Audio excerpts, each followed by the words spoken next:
আমন্ত্রণ world news টুডেতে, সাথে আছি আমি সামিয়া সেহের শালম।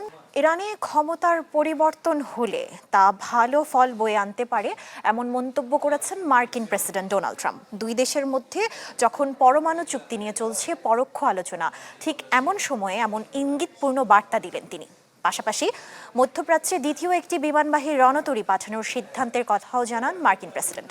তেহরানের সাথে পারমাণবিক কর্মসূচি নিয়ে আলোচনায় খুব একটা আলোর মুখ না দেখায় কূটনৈতিক প্রচেষ্টার পাশাপাশি সামরিক চাপ বাড়াচ্ছে ওয়াশিংটন।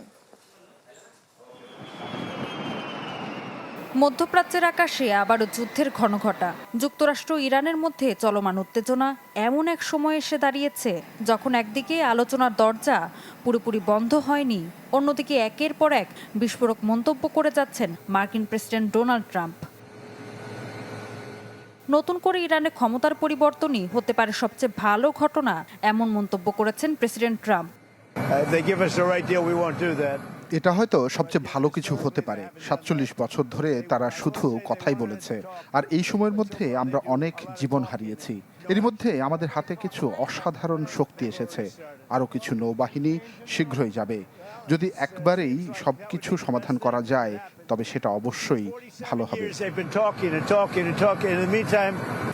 ফোর্ট ব্র্যাগে সেনাদের সাথে দেখা করার পর সাংবাদিকদের ট্রাম্প বলেন, শুধু ইরানের পারমাণবিক কর্মসূচি নয়, দেশটিতে সামরিক ও আঞ্চলিক প্রভাব কমানো এখন যুক্তরাষ্ট্রের অন্যতম লক্ষ্য। তিনি আরও বলেন, ইরান চুক্তি না করলে সামরিক পদক্ষেপ নিতে প্রস্তুত যুক্তরাষ্ট্র। যুক্তরাষ্ট্রের সামরিক প্রস্তুতির অংশ হিসেবে ক্যারিবীয় অঞ্চল থেকে মধ্যপ্রাচ্যে পাঠানো হচ্ছে বিশ্বের সবচেয়ে বড় বিমানবাহী রণতরী ইউএসএস জেরাল্ড অ্যান্ড ফোর্ড। এটি যোগ দেবে আগে থেকেই ওই অঞ্চলে অবস্থান নেয়া ইউএসএস আব্রাহাম লিঙ্কনের সাথে। নতুন করে যুক্ত হবে ৫,০০০-এর বেশি সেনা। মার্কিন এই দুই রণতরী মিলিয়ে আকাশ ও সমুদ্রে তৈরি হবে বিশাল সামরিক শক্তি, যা মুহূর্তেই হামলার সক্ষমতা দ্বিগুণ করতে পারে। অন্যদিকে ইসরায়েলের প্রধানমন্ত্রী বেনিয়ামিন নেতানিয়াহু ওয়াশিংটন সফরে ট্রাম্পের সাথে বৈঠকে ইরানের ক্ষেপণাস্ত্র কর্মসূচি ও হামাস হিজবুল্লাহর মতো গোষ্ঠীগুলোর প্রতি সমর্থন বন্ধের বিষয়টিও চুক্তিতে অন্তর্ভুক্ত করার আহ্বান জানান। ইরান অবশ্য দাবি করেছে তাদের পারমাণবিক কর্মসূচি শান্তিপূর্ণ, কিন্তু তাদের ৬০% পর্যন্ত ইউরেনিয়াম সমৃদ্ধকরণ এখনও বিশ্বজুড়ে উদ্বেগ বাড়াচ্ছে, যা দেশটির সর্বোচ্চ নেতা আয়াতুল্লাহ আলী খামেনির শাসন ব্যবস্থাকে ঠেলে দিয়েছে তীব্র অনিশ্চয়তার মুখে। তবে ইরানে ক্ষমতার পরিবর্তন ভেনেজুয়েলার মতো সহজ নয়, এমনটাই বলেছেন মার্কিন পররাষ্ট্রমন্ত্রী মার্কো রুবিও। অঞ্চলটির উপসাগরীয় দেশগুলো সতর্ক করে বলেছে, ইরানে হামলা হলে মধ্যপ্রাচ্যে নতুন করে বড় আকারের আঞ্চলিক সংঘাত ছড়িয়ে পড়তে পারে। সব মিলে ইরান যুক্তরাষ্ট্রের মধ্যে সমঝোতার আশা থাকলেও ট্রাম্প প্রশাসন যে সামরিক প্রস্তুতি জোরদার করেছে তা মধ্যপ্রাচ্যে নতুন করে উত্তেজনার ইঙ্গিত দিচ্ছে। ঋতু সাহা, চ্যানেল 24। এদিকে মধ্যপ্রাচ্যে সামরিক উপস্থিতি জোরদার করতে দ্বিতীয় বিমানবাহী রণতরী পাঠানোর ঘোষণা দিয়েছেন মার্কিন প্রেসিডেন্ট ডোনাল্ড ট্রাম্প। শুক্রবার হোয়াইট হাউসে তিনি জানান, ইউএসএস জেরাল্ড আর ফোর্ড খুব শিগগিরই ক্যারিবীয় অঞ্চল থেকে মধ্যপ্রাচ্যের উদ্দেশ্যে রওনা হবে। এ সময় প্রয়োজন হলে বড় শক্তি প্রস্তুত থাকবে বলে জানিয়েছেন ট্রাম্প। তবে তিনি আশা প্রকাশ করেন ইরানের সাথে চলমান পরোক্ষ আলোচনা সফল হতে পারে। একই সাথে তিনি সতর্ক করে বলেন, চুক্তি না হলে তা ইরানের জন্য খারাপ দিন বয়ে আনবে। এদিন তিনি ইরানের সরকার পরিবর্তনকেও ইতিবাচক ঘটনা হিসেবে উল্লেখ করেন। এর আগে অঞ্চলটিতে ইউএসএস আব্রাহাম লিঙ্কন সহ ডেস্ট্রয়ার যুদ্ধবিমান ও নজরদারি বিমান পাঠানো হয়েছে। সম্প্রতি ওয়াশিংটনে ইসরায়েলের প্রধানমন্ত্রী বেনিয়ামিন নেতানিয়াহুর সাথে বৈঠকের পর ট্রাম্পের এই ঘোষণা আসে। ক্যারিবীয় সাগরে একটি নৌযানে হামলা চালিয়ে ৩ জনকে হত্যা করেছে মার্কিন সামরিক বাহিনী। শুক্রবার এক বিবৃতিতে যুক্তরাষ্ট্রের সাউদার্ন কমান্ডার জানান, তারা লেথাল কাইনেটিক স্ট্রাইক নামে এই প্রাণঘাতী হামলা পরিচালনা করেছেন। তবে নিহতদের পরিচয় বা তাদের বিরুদ্ধে আনা অভিযোগের কোনো প্রমাণ প্রকাশ করা হয়নি। মার্কিন বাহিনীর দাবি, নৌকায় থাকা ব্যক্তিরা মাদক পাচারের সাথে জড়িত সন্দেহভাজন ছিলেন। এদিকে বিশেষজ্ঞরা বলছেন, বিচারিক প্রক্রিয়া ছাড়াই এ ধরনের হামলা চালানো হলে তা বিচার বহির্ভূত হত্যাকাণ্ড হিসেবে বিবেচিত হতে পারে। গেল ২০২৫ সালের সেপ্টেম্বর থেকে এখনো পর্যন্ত ক্যারিবীয় সাগর ও পূর্ব মহাসাগরে ৩৭টি হামলা চালিয়েছে যুক্তরাষ্ট্র।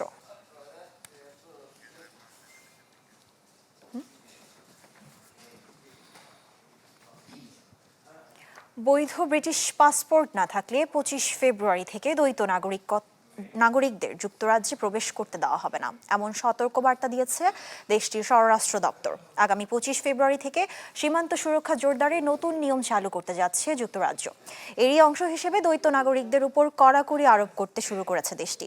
নতুন নিয়ম অনুযায়ী ব্রিটিশ ও আইরিশ ছাড়া অন্য দেশের নাগরিকদের যুক্তরাজ্যে ভ্রমণ করতে হলে আগে থেকে অনুমতি নিতে হবে। যারা অল্প সময়ের জন্য দেশটিতে যাবেন তাদের 16 পাউন্ড দিয়ে ইলেকট্রনিক ট্রাভেল অথরাইজেশন নিতে হবে। এছাড়া এখন থেকে দ্বৈত নাগরিকদের যুক্তরাজ্যে প্রবেশ করতে হলে ব্রিটিশ পাসপোর্ট দেখাতে হবে। অন্যথায় 589 পাউন্ড খরচ করে সার্টিফিকেট অফ এন্টাইটেলমেন্ট নিতে হবে, যা পরবর্তীতে অন্য পাসপোর্টের সাথে যুক্ত করতে হবে।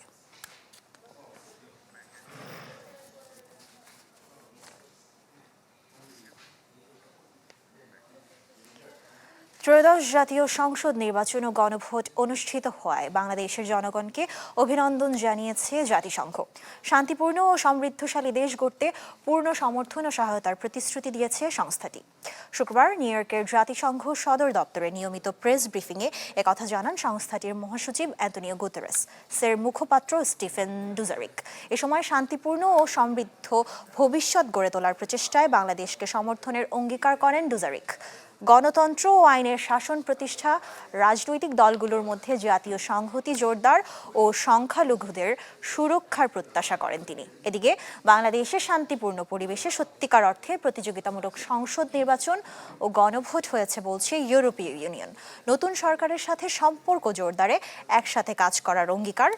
অন্য নির্বাচনের চেয়ে তুলনামূলক শান্তিপূর্ণ ছিল এবারের নির্বাচন, জানায় ইন্টারন্যাশনাল রিপাবলিকান ইনস্টিটিউট IRI।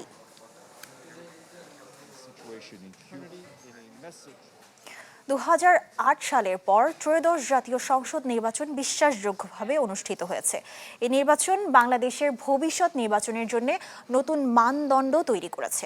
ইউরোপীয় ইউনিয়নের নির্বাচন পর্যবেক্ষণ মিশনের প্রধান এভার্স ইজাবস কথা বলেছেন। রাজধানীর একটি হোটেলে ত্রয়োদশ জাতীয় সংসদ নির্বাচনের প্রাথমিক মূল্যায়নে তিনি এ মন্তব্য করেন। তিনি বলেন, সত্যিকার অর্থেই দারুণ প্রতিদ্বন্দ্বিতামূলক নির্বাচন হয়েছে। নির্বাচন কমিশন স্বচ্ছতার সাথে স্বাধীন ও নিরপেক্ষভাবে নির্বাচন পরিচালনা করেছেন, তবে অপতথ্য নির্বাচনে নেতিবাচক ভূমিকা রেখেছে বলে মনে করেন তিনি। ইভার্স ইজাবস আরও বলেন, নতুন সরকারকে ভোটারদের প্রত্যাশা পূরণ করতে হবে। Secondly, these elections were genuinely competitive and pluralistic. And the young people who led the 2024 uprising had their first opportunity to reshape the country's democratic trajectory. Thirdly, the professionalism and resolve of the Election Commission, of the Bangladesh Election Commission, has to be acknowledged. The Commission worked independently and transparently, while the commitment of election officials to uphold democratic standards has set a new benchmark for future elections in Bangladesh. ত্রয়োদশ জাতীয় সংসদ নির্বাচনে জয়ী দল বিএনপির নেতা তারেক রহমানকে শুভেচ্ছা বার্তা জানিয়েছেন যুক্তরাজ্য, ভারত, চীন, পাকিস্তান সহ বিশ্বের বিভিন্ন দেশের সরকার ও রাষ্ট্রপ্রধানরা। গণঅভ্যুত্থান পরবর্তী খানিকটা নড়বড়ে বাংলাদেশে জাতীয় সংসদ নির্বাচনে বিএনপির নিরঙ্কুশ জয়। ভোটাররা জানিয়ে দিয়েছে অস্থিতিশীল দেশটির পরিচালনার ভার কোন দলের ওপর দিতে চান তারা। স্বতঃস্ফূর্ত ভোটে পরবর্তী নেতা হিসেবে তারেক রহমানের ওপর ভরসা রেখেছেন বাংলাদেশের কোটি কোটি মানুষ।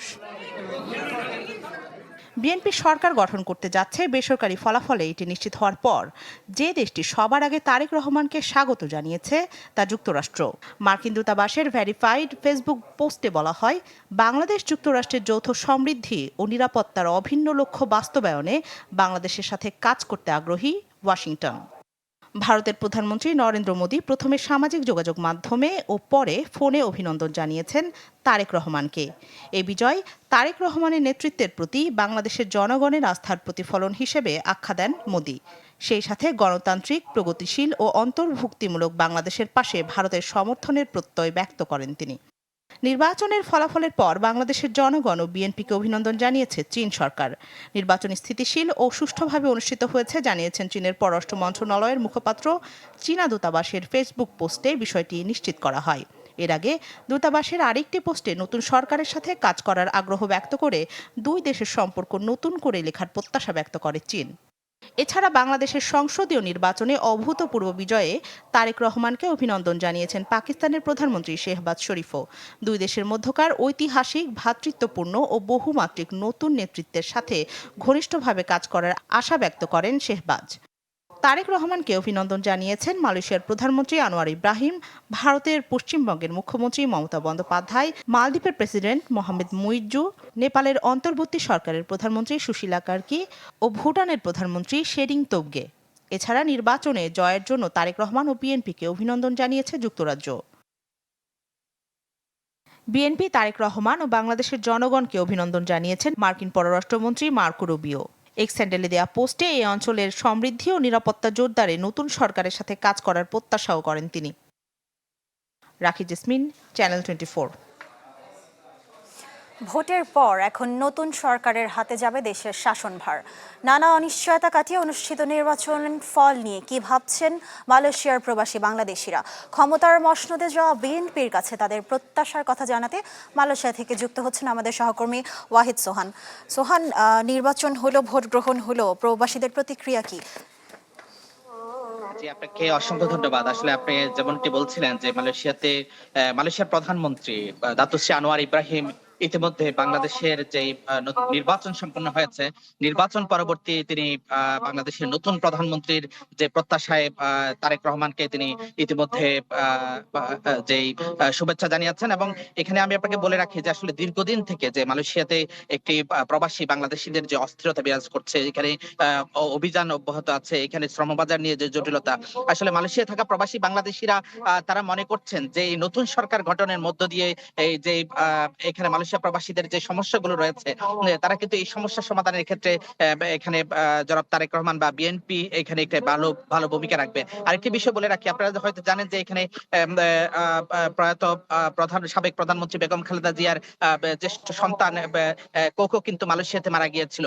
সো মালয়েশিয়ার সাথে বাংলাদেশের যেই ভ্রাতৃত্বপূর্ণ যে সম্পর্ক, এই সম্পর্কটার জায়গা থেকে ইতিমধ্যে মালয়েশিয়া কিন্তু তার সেই বহিঃপ্রকাশ দেখিয়েছে, তারেক রহমানকে ইতিমধ্যে যে শুভেচ্ছা জানিয়েছে। এখন এখানে মূল বিষয়টি দাঁড়াবে, যে বিষয়টি মালয়েশিয়া প্রবাসীরা প্রত্যাশা করছেন যে এখানে নতুন প্রধানমন্ত্রী শপথ গ্রহণ করার পরপরই মালয়েশিয়ার প্রধানমন্ত্রীর সাথে আলোচনা করে এখানে যেই প্রবাসীদের যে সমস্যাগুলো রয়েছে, এখানে অবৈধ অভিবাসীদের বৈধকরণ প্রক্রিয়া এবং এখানে বন্ধ শ্রমবাজার এবং মালয়েশিয়ার সাথে বাংলাদেশের যেই এফটিএ যেই বাণিজ্য নীতি রয়েছে, এই বাণিজ্য নীতি সহ এখানে মালয়েশিয়ার সাথে যেই দীর্ঘদিন থেকে কূটনৈতিক যে ভাটা পড়েছিল অনির্বাচিত সরকার থাকার কারণে, এবং এখানে যে কূটনৈতিক যে জটিলতা তৈরি হয়েছিল, বাংলাদেশের এই যে সমস্ত প্রবাসীরা এখানে মালয়েশিয়াতে রয়েছেন তারা মনে করছেন যে আসলে এই নতুন সরকার গঠনের মধ্যে দিয়ে মালয়েশিয়া প্রবাসীদের সমস্যার সমাধান হবে এবং কূটনৈতিক যে সম্পর্ক, এই সম্পর্কটা এখানে জোরদার হবে। আরেকটি বিষয় বলে রাখি যে মালয়েশিয়া যেহেতু আসিয়ানের অত্যন্ত প্রভাবশালী একটি দেশ, ইতিমধ্যে মালয়েশিয়ার সেটা চেয়ারম্যান ছিল তারেক রহমান প্রধানমন্ত্রী হিসেবে শপথ গ্রহণ করার পরে তার আরেকটি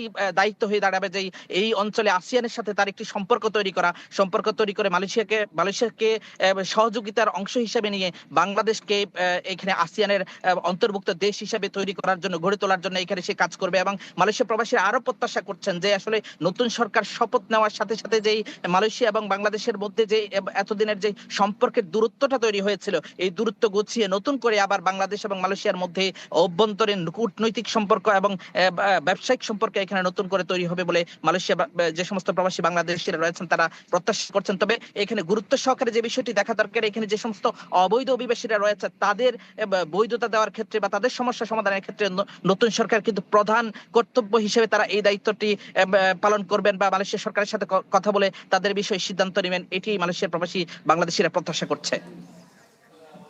সোহান, আপনাকে ধন্যবাদ আমাদের সঙ্গে যুক্ত হবার জন্য। বাংলাদেশের নবনির্বাচিত সরকার নিয়ে আমরা মালয়েশিয়া প্রবাসীদের প্রতিক্রিয়া জানছিলাম আমাদের সহকর্মী ওয়াহিদ সোহান থেকে। এবং দর্শক, এই ছিল আজকের ওয়ার্ল্ড নিউজ টুডেতে। বিশ্বের গুরুত্বপূর্ণ সব সংবাদ ও বিশ্লেষণ জানতে একই সময় চোখ রাখুন চ্যানেল 24 এর পর্দায়। এছাড়াও দেখতে পারেন ফেসবুক এবং ইউটিউবে। এতক্ষণ সাথে থাকার জন্য ধন্যবাদ সবাইকে।